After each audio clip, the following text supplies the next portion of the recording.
walking with it.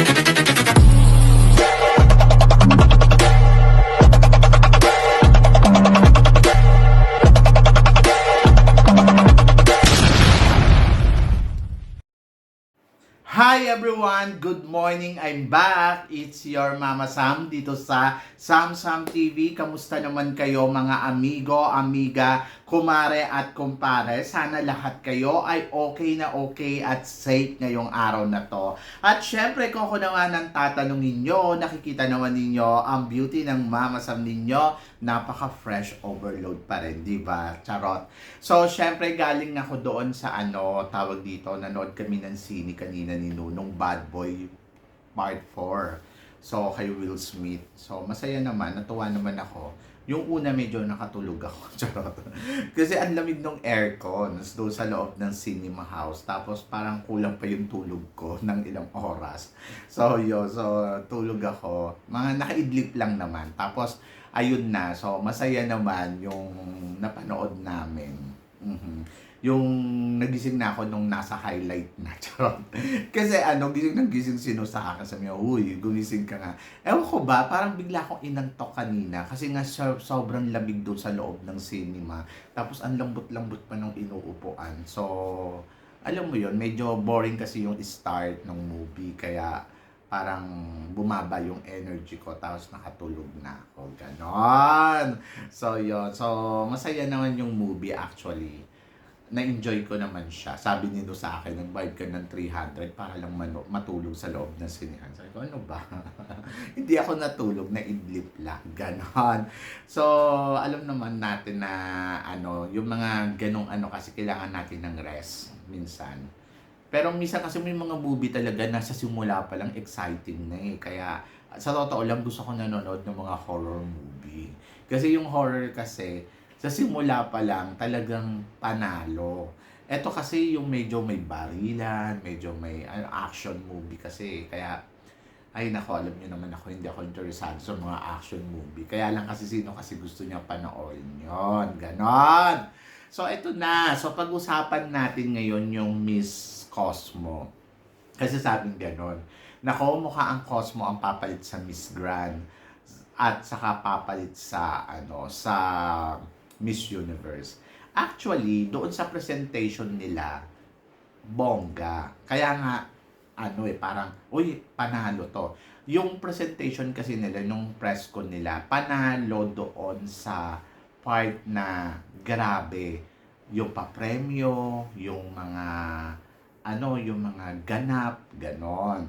Mukhang bongga. Pero kasi hindi pa natin napapanood talaga yung actual na pageant nila. Kaya hindi ko rin masabi kung ito ba ay magiging boring or ito ba ay magiging masaya. Ganon. Kasi syempre, ang Miss Universe, ba't ba natin pinapanood yung Miss Universe? Kasi yung bakbakan talaga ng mga girls sa Miss Universe, di ba?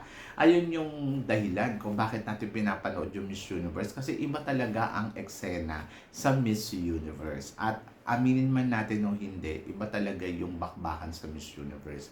And then dito naman sa Miss Cosmo, hindi pa naman natin nakikita. Yung Miss Grand, ayun nakita na natin. Kaya lang naman tayo naiinis sa Miss Grand kasi nga, di ba, hindi nga ipinapanalo yung winners natin. Kaya medyo nabubusit tayo doon sa Miss Grand. Kasi yung pambato natin, hindi nakakakuha ng corona kahit minsan parang eto na ganon.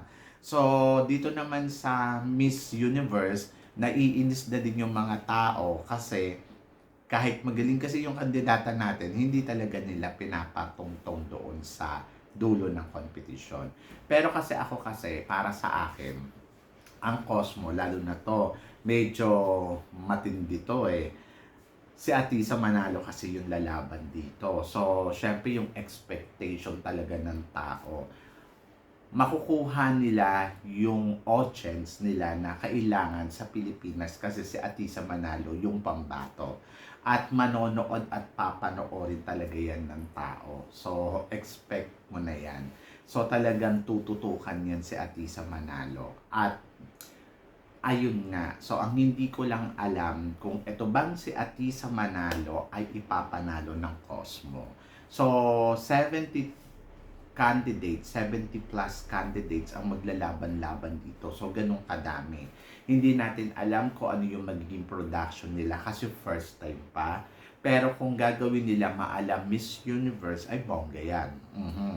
So, tignan natin. Tignan natin kung ano yung magiging production nila, kung ano yung magiging event, at kung ano at paano ba yung preliminary competition nila, kung ito ba ay katulad ba ng magiging isang Miss Universe na style, di ba? So, kung kaya nyo ba sabayan yung Miss Universe at saka yung Miss Grand, so, dyan malalaman natin. Plus, consistent ba siya? Kung papansinin mo kasi yung Miss Charm, maganda yung ganap sa Miss Charm. Eh, di ba, Vietnam din yon. Panalo din yung international pageant na yon. And then, kung iisipin mo, pwede na to ihilera sana sa Miss Universe eh, di ba? Yung Miss Charm sa totoo lang. Kaya lang, ang naging problema sa Miss Charm, hindi sila naging consistent. Doon lang sila sa unang ganap lang nila. Tapos, parang hanggang ngayon wala pa. So, hindi nga natin alam kung magkakaroon pa ba sila ng pageant.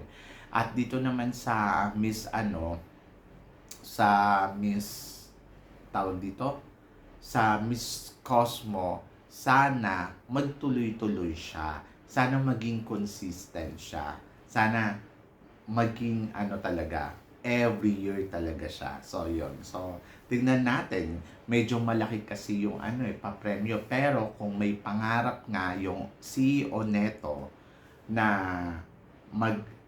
humawak ng Miss Universe, nabigo siya doon sa Miss Universe, di malaki yung chance niya talaga na pantayan niya talaga yung Miss Universe. Kung baga, gumawa talaga siya ng sariling pageant para sa kanya. At ayun nga, gawin niyang Miss Universe din, di ba? So, yun. So, alamin natin yan. Pero yung format nila, top 21. Sa 70, marami yung top 21, ha? Marami yun. Para sa akin, 16, it's okay. Pero kung yung format, iba yung format nila eh. Top 21, top 10, top 5, top 2. So, medyo mahigpit dun sa top 2. Kasi after mo mag-top 5, dalawa na lang yung kukunin. O, di ba? So, 3 yung malalaglag. So, medyo nakakakaba. Doon ka kakabahan sa pag nakatungtong na sa top 5. So, hindi mo kasi alam kung ano na yung mangyayari. What is next, di ba? So, yun. So, si Atisa, kaya bang makipaglaro dito? I think kaya ni Atisa yung top 21. Parang feeling ko papalo do si Atisa.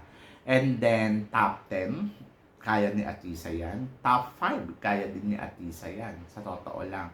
Yung top 2 na lang. So, yun. So, yun yung abangan natin kay Atisa. So, kailangan lang paghandaan talaga ni Atisa ng bonggang-bongga yung pageant na to. But ako may tiwala naman ako kay Atisa na parang feeling ko gagawa to ng eksena eh. So, depende na lang yan sa mga makakalaban niya kasi medyo madami din talaga sila. Yung 70, madami-dami to eh.